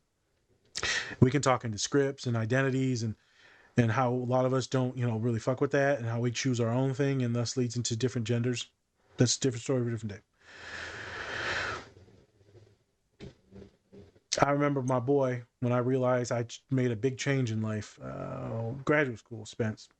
And I've talked about one of my boys before. Love the guy. I would die for the guy and his daughters. We go to a graduation party, and a bunch of my friends in there are queer. some men are queer and they're giving me hugs and we're all happy and drinking and we're walking outside at the end of it. And he said, hey, man, I need to talk to you. I said, what's up? Celine's with me, behind me, my brother. And it goes, you don't never hug no F word in front of me ever again. What's up, man? He said, yeah, man, you don't do that stuff around me ever, ever. And I said, this is what we're doing right now? I didn't even hesitate. This is what we're doing right now. So I don't know where this is coming from or why you acting like this or what's going on. Are you drunk? I don't really know, but you ain't never going to say no stupid shit like this in front of me ever again. Especially in front of my brother. Yeah. This ain't happening. I said, you need to shut up or I'm going to shut you up. And then he shut up and we continued to walk. Like I said, still my boy. That was a weird and interesting day. I don't know what he was going through or why he was having those thoughts or why he felt like that was the moment to cut me. Yeah. You know, I don't want to say any more about his background, this and that, but it was interesting. That's when I realized I did a lot of changing myself, right? Because I don't give a shit. I mean, you show me love, you help me in school, I'm going to show you love. I don't care what you're doing, who you're talking to, what you look like. I don't care if you're a furry, whatever it is. You show me love, I'm going to show you love. Yeah. And I wonder, like, especially when you have people like that, since you've known for a while, it's just like, then you have that thing in the back of your head now being like, this person's a little bit of a piece of shit. Like, what the fuck? But that's the thing is, I know that they're not. But that thing came out. Yeah, and but it's things. like, it's that little thing where you kind of look at them a little differently. Just a little bit, you know? Always an intense moment. I've only felt like I had to fight this person maybe once or twice. That was once. Yeah. Because it was intense. Like when I start to get like teary-eyed mad, I'm like, oh, something's going on. I'm really mad. Yeah. That was fucked up. And so now you move on in life, because I said some probably horrible shit when I was younger. Horrible. Slurs on everything. Mm-hmm. And then you end up supporting gay folk, and then I'm in there writing recommendations for folks to get HRT. Maybe some of you will hate that. Top surgery, whatever. Life changes, and you end up just loving all the people that come into your office. Why? Because you're trying to make sure that they are happy, right, and they are supported and loved on however they present in your office. Yeah. Life is weird. Never thought I would be in this position to show this much love to this many people. Mm-hmm. Which is why I can't wait to move back to Detroit and actually give it to the people that I want to, instead of people that I know are legit like racist and they're just being nice in my office. Mm-hmm. Different story for a different day. Different story for a different day. Yeah, I did a lot of introspection after the funeral. A lot. Mm-hmm. Yeah. I'm so done in higher ed. Mm. Done. But let's get into the last scene. Yes. So like we said before, the last scene that we just watched with the mom, that kind of goes into this scene. Sharon, he's back from Georgia in Florida and visits his mom, but then he got a call in the middle of the night from Kevin. Kevin was asking, what's going on? What you doing? Stuff like that. He was like, all right, Kevin. All right, Kevin.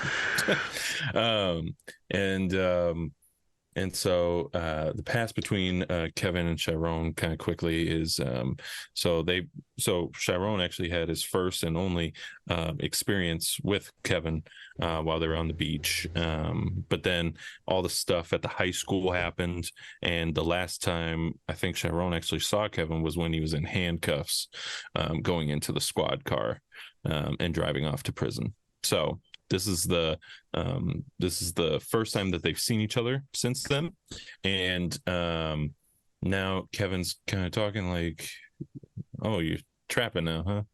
You're hard now, okay? I don't think that's really you." And then of course, Sharon kind of, is like, "Do you really know me?" and stuff like that. And he's like, "I know you pretty good." So. And they're sharing that moment of kind of how Sharon really, when he went to prison, he really had to rebuild himself to be hard instead of kind of just like this quiet, quote unquote, soft kid.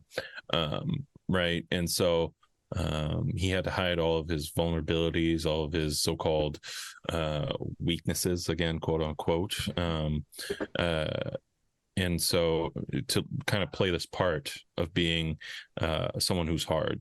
And so now Chiron is actually being able to be himself again, kind of have that vulnerability when it comes to Kevin. And then Kevin's also being the same, because Kevin went more of the route of more, he had a kid and everything, and he really had to put on the so-called act of being heterosexual, right, just so that he could kind of survive and get through everything. And then it ends on a note of Chiron is being hugged and cradled by Kevin, and they're having a tender moment. And then it ends with Chiron looking at the ocean, and then turning back. So just kind of get your thoughts on this scene, and what is there anything that you can kind of pick from it and be like, okay, let me therapize this really quick? Yeah, well, I'll say first and foremost, as a viewer, it's like that whole sequence is one of the most frustrating things that I experienced in the movie, because I'm like, okay, can we just get to it, please? Like, we know why you're both here. Can we get to the business? More action, son. Right? Like, no one calls you after X amount of years. Yeah, talks nice to you. Like, what's going on? Come see me. I'll cook for you. I was just thinking about you. Right. Come on, man. Where are you? Right. What were you thinking about? Let's talk about it. Right? Like, that was really frustrating for me as a viewer, because I'm like, everyone knows why we're here, right? But that's also the challenge, right? So that what I'm hearing is you don't like foreplay. That's what I'm hearing. I mean, sometimes too much. There's such a thing as too much, right? So, right, we had this whole movie of them sort of, dancing around each other. There's a little bit of something, but y'all grown now. Get to it. Exactly. I'm like, y'all are grown. Let's get to the business. Yeah, but aside from that, right, it's like that's also the challenge, because even though, and they talk about this in the scene in their own way, it's like how they navigated life, right? The idea of masculine performance, one being like maybe performing the role of like a stereotypical straight person getting out of prison, starting a family, this whole situation. Another one, following this mirror and a model that he had in his, adoptive father, right? And like needing to be safe, and obviously building himself up physically in a particular way, right? Which I'm sure puts people off and keeps them protected. So they both talk about these performances, right? And yet, and this is why it's unsatisfying, even though there's still this moment of connection and tenderness, they still can't get over the final hump from what we see. No pun intended. They can't get over that final bridge to say like, okay, this is who we are. Let's be at full tilt, even if it's just for this night. Right. And so that's why I also found it like it's bittersweet, right? Because like you see the vulnerability, you see them have the conversation, but it's also unsatisfying, because I don't get the sense that they end up in a place that is fully themselves. Idealized. And that's what's heartbreaking about this story. Yep. I also want to say that it's also pretty terrible that it's like, to be quote unquote normal, you have to like slang drugs and act all this toughness instead of you're attracted to men. Right. Instead of just being soft and kind and loving and quiet. And you have to act like you deal supple. drugs and are a killer and stuff like that just to pass. And people think that this is a dramatized thing. This is not dramatized. This is not dramatized. I just came back from something where this is very much the reality for almost everyone. Then you see the uneducation, you see the masculinity and toxicity from everyone, even the women, even more so they act from the women. And it made me sad, made me scared for them, not myself. This is the life that we lived. I only went to college to play football. If not for me being large, I don't know what I would have been. My size ended up protecting me in almost every single way. From others, led me to college, allowed me to be needed and useful to so many people because I was large and strong. So people had to treat me kind for that. It just, life is weird. But back to the scene. You Spencer make a good point. Why is that the normal? Why do we always look at black folk, specifically black versus just brown, Hispanic, Chicano? It's this monolith of this is what you need to be. Well, if you wear glasses, you talk like you get a Poindexter in you. Why do we need to start calling you Coonan or something like that? Why were there so many different things? Why is it that my young black men that come to me, and I like anime, my Colombian kids, whatever, I like anime, and I don't fit that crowd, and then we start breaking down why they don't fit that crowd, and then a little bit later we were like, so you're a little neurospicy too, ain't you? So that's one of the reasons why you don't fit that crowd or any other crowd. But still the monolith of black folk is like rapper, masculine. Right. It's changed a little bit in the recent years now. There's many different versions now, but it's still very more hyper masculine. It's still statistically bad for health outcomes, bad for how people look at us and the implicit biases that they have. I mean, how I made a joke the other day when I put Salim in a really nice clothes and suit. I say, hey man, this look good. We're gonna go shopping. We spent some money when shopping. I said, damn man, you look like you about to slang some cocaine down in Miami. My God. And so he ended up repeating that, and I said, man, it's the wrong crowd to repeat that in. Yeah.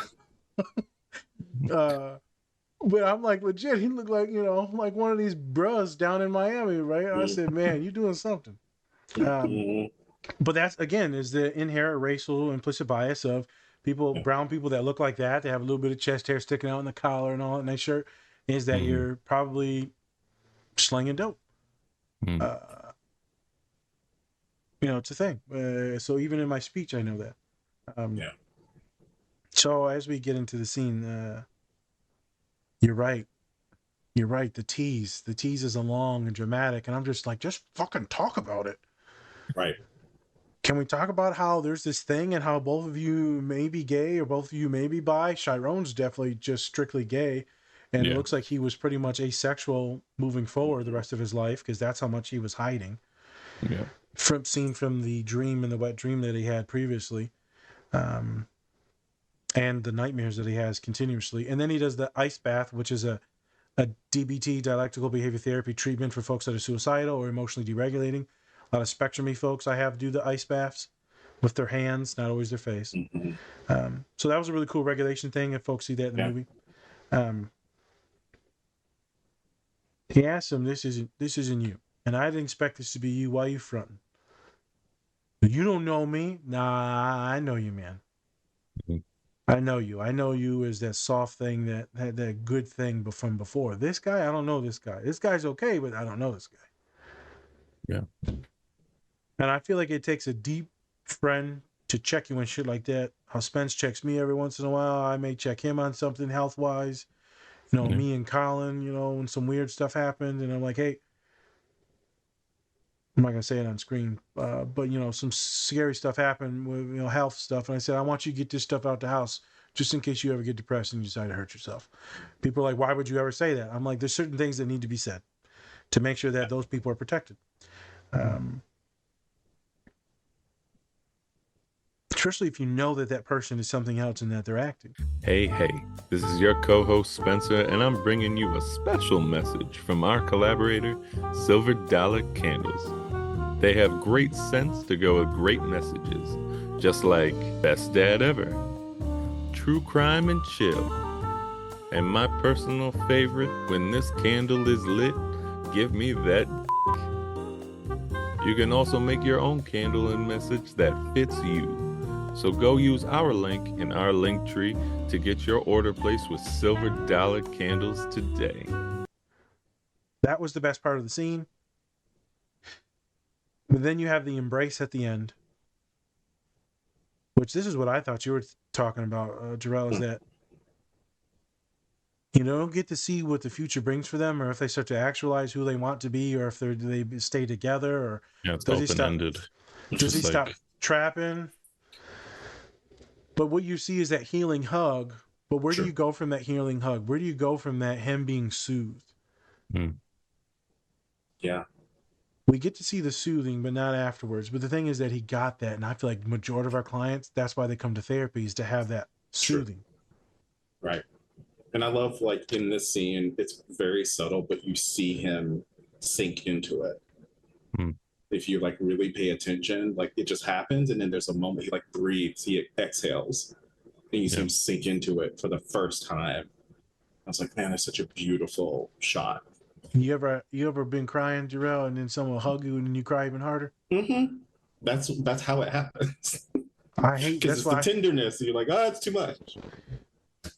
I was crying one time and someone held my back and like rubbed my back. I started sobbing, and then the next time I told him, "Don't you ever fucking touch me, motherfucker!"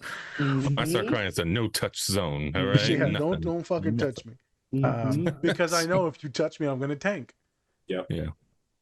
The same thing with clients. Everyone kind of knows that. Maybe some of the folks listening that are neurodivergent, maybe they don't express emotions like that. Maybe the touch is awkward or off-putting, and that can overstimulate them. But for a lot of folks, the acceptance and the nurturing makes you tank and cry and feel those emotions tenfold. Yeah. I can hear some of my clients in my head right now. Well, what good does that do? Sometimes to actually heal, you need to completely tear off that Band-Aid and have that deep, deep loss, anger, sadness, pain come out. It's safety. That moment of safety. There you go. That's feeling safe, where you can just let whatever happens happen. Student the other day, I thought they disappointed me because I checked them on something, and they said, start crying. I said, why are you crying? And he said, well, because I disappointed you. I said, what the fuck? You didn't disappoint me. We've been over this.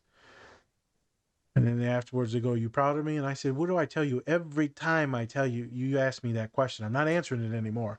What do I tell you? You always say, I'm always proud of you. Okay, so we're on the same page. So you need to stop asking me. And I said, you put me in this weird position where I'm like some father figure or something like that. And I start to break down why we're doing this. Why do you do this with other friends? Is it just me because I'm older? Is it because I'm a male? It's because I'm your therapist. And they just continuously start crying. And so we sat in it for a while. And Spence knows I don't touch anyone. So I tell this kid, I said, you don't have to, kid. You want a hug? The kid's like, yeah. So I give him a hug, and then they unleash. And as we walk out the door and they're just still going, I'm like, you're okay, kid. I sent them the Lion King remember who you are afterwards via email. Some people are hurting, man, and that hug is just like the explanation point on it. I can't wait to process everything in the next session. The feelings, the emotions, the things that they're transferring on to me, such as Chiron did to Juan. Yeah. And then how that plays out in the therapy session, especially with folks of color, right? And so let's see how this plays out, because you cry in front of me and I don't reject you. The other day, a client cried in front of me on Zoom. And I called them on it because they said they would never cry in front of me. And then here they are welling up 3 times. So I call them on it. And what do? They tipped their computer screen upwards so I couldn't see them anymore. And I shit you not, we finished the rest of the session like this. That's amazing. I was looking at the ceiling. And they didn't mute, so you just hear. Yeah, for real. I still heard it. Yeah. So I'm going to relate this back. I said, I know what this is, kid. This is the childhood trauma where your family told you don't cry. They don't cry, don't cry. And so now you have this inability to express fucking anything. And this has impacted relationships and now your job. And now you can't even cry in front of your therapist. Well, it gets you nowhere. Why do we keep worrying about this? Why are you always seeking validation from me and like, am I doing the right thing? That's because you don't trust any of your emotions at all, because you never allow yourself to feel them. So maybe you would be a better advocate if I make you cry in therapy. Well, if you keep doing this, I'm going to discontinue. Whatever it is, I'm still going to keep doing this because this is the path. Yeah, totally. This is the path. I think I definitely have those moments where clients, one of the things that I encounter relatively often is people apologizing for crying. Yeah. And so, especially for people I've been working with for a while, I can, we get to a point, the crying happens and I know it's about to come, right? And I'll like preempt, don't you dare. Don't you dare. I know what you're about to say. Don't you dare. Let's continue. Because that's what we're doing today. Yeah, don't you dare apologize to me for crying in therapy. was like, this is what the space is for, you know, like to whatever happens, this is what the space is for. So yeah, I think that, you know, again, like that space, that container for people to be able to just like let go of the expectations, the judgment, the narratives, and just say, you get to be, this is how I see it anyway, you get to be who you are in this space. Hopefully we can find a way to translate that into the outer world more, right? But let's start here. And whatever happens here, I'm cool with. Let's do it. Human with paranoid thoughts and some OCD, you know, said something. And OCD is a horrible son of a gun to deal with, because you might have suicidal thoughts, homicidal thoughts, different things, obsessions about. And they looked at me. They said, "You gonna judge me?" I said, "You'd be surprised." Right. You'd be surprised. And they said, you never heard nothing like this before." I said, "You'd be surprised." Mhm. And so they said something. And I said, very common actually with people with OCD to deal with this, thoughts of like hurting someone else, or maybe some sexualized thoughts about something else. I said, this is actually pretty common. And this doesn't mean you're a terrible piece of shit. And actually, this probably comes out some violence that happened to you when you were younger. Oh, it did. Oh, so let's talk about that and unpack that trauma. Maybe we can see where your OCD originated from. Oh, it was in a family dynamic too thing. So sorry for some of this triggering stuff maybe, but this things can relate back to usually something further behind. This hug and comfort is a wonderful thing that we can provide. I remember in graduate school, I asked the professor, I was way in the back of class, and people know some of my past, and they said, "Nah, you're such a nice, kind, and loving person." And I said, yeah, I want to ask this question though. It's, how do you do what you did, professor? How do you just therapize that student in front of class and provide this warm, fuzzy, pink blanket just with your voice? I want to do that. I want to do that. I want to be able to hug people without doing it. Mm-hmm. And so then eventually I figured it out through inflection, posture, intention, all types of things. That hug is magnificent for a lot of folks. A couple quotes that stuck out, Spence. Mm-hmm. He said, "I went to jail, right?" And Jor-El too. "I went to jail and I built myself from the ground up hard." Because that's the thing, you know, you think you tough, you think you hard. Hard, it means like strong, masculine, violent. That's when you see everyone walking around, men with their chest up and their shoulders back, making it look like they got more muscles than they got. And when they walk like this. Mm-hmm. I used to do that in college when I was when I was in high school trying to get to college football. I walk around like this, my shoulders all out and shit. Wow, he's so intimidating. I just be like a big ass penguin, just flopping.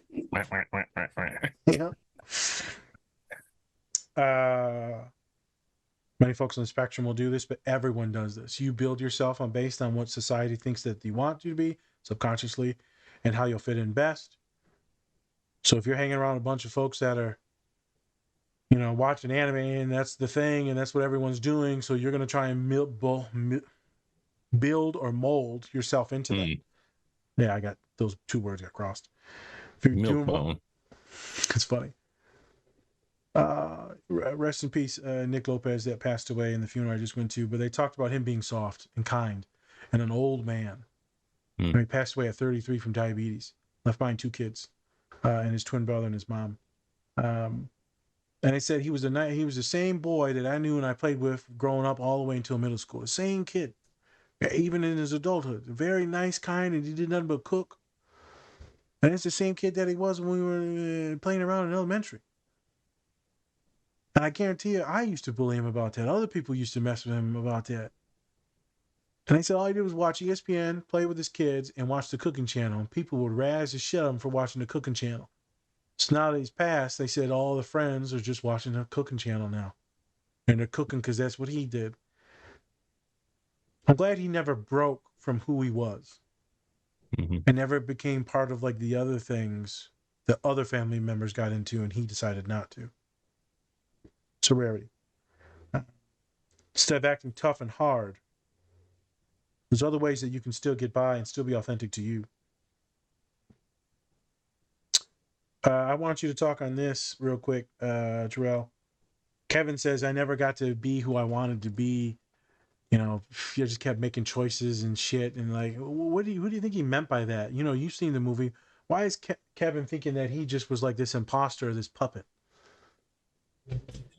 Yeah, I don't know. I think it largely is related to like his sense of self sexually, right? Because even in the earlier scene when him and Chiron are on the beach, right after the thing happens, he kind of asks Chiron, he's like, "Oh, so you've never done this before," which implies that Kevin has. And he has experience, right? He also just engages with confidence in that scene, right? And I think when he's talking later about like never being himself, I think it's really about him giving himself the freedom to one, like really acknowledge for himself what that means, right? What those experiences mean for him and who he is. And yeah, I think it's about him and probably some other ways too, right? Because even just how did he end up cooking, right? Very like an atypical kind of path for him, but he seems to really enjoy it, right? He seems to really enjoy providing people with like this thing, with nourishment, with that experience, because that's the thing he offers to Chiron when he invites him also. And so it's just an interesting thing about all these, like the ways he is atypical, but you see throughout the film, Kevin's performance of those scripts is usually at the behest of other people, the asshole Terrell being one of them, right? And so it's like, I think that's that. Like, he didn't want to do that thing, but he knew he had to. Yep. Otherwise, it was going to be him. Yep. And what you're referring to is when Kevin had to beat up Chiron in high school. Mm-hmm. Because he always had to do what others told him to do. And then he'll act so hyper masculine and so sexualized with women and all that. And yet could be bi, could be gay, could be pan. But so man, the show that he put on, and then they have this tender moment on the beach where some stuff happens. They talk about breathing and feeling the air, and they said it makes you want to cry. And he goes to Sharon, "You cry?" Or Kevin goes, "You cry?" He's like, "No, man, I don't cry." Well, motherfucker, you just said it makes you want to cry. But then now you're saying you don't cry. So it's one or the other, dog. Right. And then things happen. I wonder how many people actually kiss on the beach like that. It's like a thing. We're gonna walk on the beach. Mm-hmm. I know where this is going. Yeah, I know where it's going. Is on the beach like a Netflix and chill thing? I don't know. Yeah. Oh yeah, perhaps. Must have. The sand. I'd be like, damn, the sand? Really? I know, itchy and shit. I'm just picturing like bugs biting you. Yeah, there are sand mites, so watch out, people. I know. I've been bitten. I just wanted to touch on that. Yep. Is that he always had to put on this show, and this is, I think, the whole thing of the podcast is. I think I'll name it a couple different things. I'll figure it out. Young, Black, and Queer, or authenticity and queerness, or I'll mix something in with folks who call. I'll try to make sure the intersectionality's hitting this. I might just say intersectionalities and some different. I'll figure it out. But the performance piece of this is that the whole movie's about everyone's acting, and which we all know on the spectrum is our fucking lives. And folks of color, women, you're all putting on an act for something. Everyone's putting on an act about something. When we go out in public. When we're in a house, we're somewhat normal. We stuttering and shit. Spence, we can take us out. I'm happy that we've got you on the pod. Yeah. You said, Naj, you didn't have to wait until you get more legitimized, but I wanted to wait until we got a good product to start inviting people. Yeah, it was kind of raw. We'll say that. We'll say it's raw. We were sus for a while. Yeah, fair enough. Now we're starting to get our gears in the line. So it is. So nice. As we get out of here, folks, right now that you know them, they got some books that are coming out. Can you say what the names of the books are, and then tell us where people can find you? Yeah, sure. Can we go ahead now? Yeah. Okay, perfect. Yes. So my upcoming book is Self-Care for Black Men, which is out November 7th. My previous work, the Shadow Work Workbook, is already available for sale. You can follow me on social, mostly on Instagram at Jor-El Caraballo, no hyphen. And yeah, website at jorelcaraballo.com, and you can follow my practice at Viva Mental Health on Instagram as well. Awesome. And you can also pre-order the book on Amazon as well. And you can go through his site and you can pre-order it there as well. So please go check out Jor-El Caraballo. Great stuff. Thank you so much for coming on to the show. We really appreciate you and getting your perspective on the Moonlight. Yes, thank you so much for having me. I appreciate it. Give me a good excuse to rewatch it too. So that was good. There you go. Also, just want to point out before we leave, one thing that I saw was that when Juan had his grill in, he only had on the bottom half. So you could kind of see that, you know, he was kind of like in and out of being in that lifestyle. But then once little Sharon grew up, he had both of them, and he was always showing his grill off just to be a little bit more masculine. Right. That was one thing I noticed too. So yeah, that's a good. I figured that part too, and then I left out my favorite part, and the entire thing that's always stuck in my head is the way that young boy looks back. Yep. Because it reminds me of all the traumatized young men, and then how we wanted our childhoods to be, or all the terrifying things in the past. And that scene makes me cry. It makes me cry when I walk my clients through the path of what would the young version of you want to do? How did you want to be loved and taught? Would the little kid, you know, 3rd, 4th, 5th grade version of you be cool with these things now that you're doing currently? Would they be proud of you? That looking back on the youngness and innocence of the children is the best part to me of the movie, which always makes me think. Wonderful movie. I'm so glad that we had to have you on for this. Yes. I think it was one of those things that was kind of meant to be. I just happened to get the confidence to shoot you a thing, and I said, "Hey, could you do this with us?" And you're like, "Let's do it." Amazing. Yep. I love it. All right. Thank you once again. Everyone, please go check out all of our great collaborators and check out our merch. We just got this new little graphic in. Different. Looks good. I love it. Not less. Thank you. Appreciate that, Naz. It looks good. Thank you everybody for watching. We really appreciate you. Go check out Jor-El's stuff. Go check out our collaborators. And with that, this is the Different Spectrums Podcast. I'm Spencer. That's Naz. All right, everyone. Much love. And remember, take care of yourself. Or don't. And that's up to you. Peace. Bye.